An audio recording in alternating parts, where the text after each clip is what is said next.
Hey, this is Royce. Today I'm reading Harvey Knight's Odyssey, a comic book from Drawn and Quarterly, written and illustrated by Nick Maandag. This is a 3-story collection and features a loose theme of stories that start off small and grow to absurd heights, where you're never quite sure where the story's going to go next, page by page, and sometimes even panel by panel. The main story is Harvey Knight's Odyssey, a really offbeat comedy. The focus is squarely on the two main characters, Harvey and his sidekick, who create madcap, idiotic chaos similar to a Beavis and Butthead. In addition to their antics, the rest of the world also seems to be extra idiotic as well. The comedy style is completely absurd and gross out, with several moments of shock value thrown in that really help offset some of the long panels of dialogue.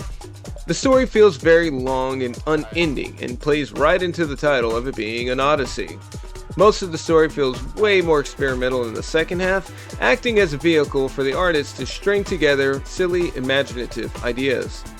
The other two stories feature Nick himself as the main star in an office-type setting.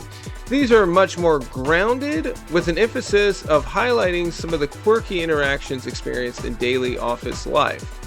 The Plunge focuses around a French press, and that's about as far as I want to go with the explanation.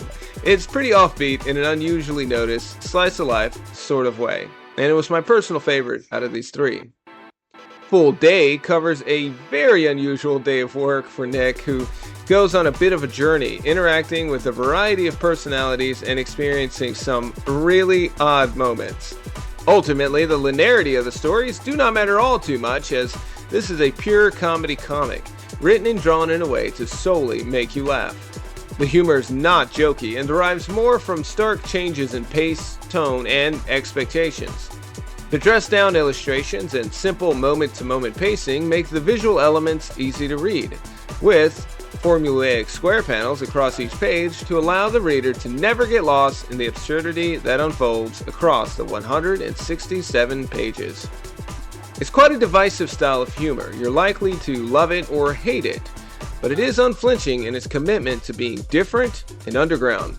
Not an ideal read for a library sitting, and overall a unique spell of absurd comedy wrapped in a simple line art style. I thought it was okay.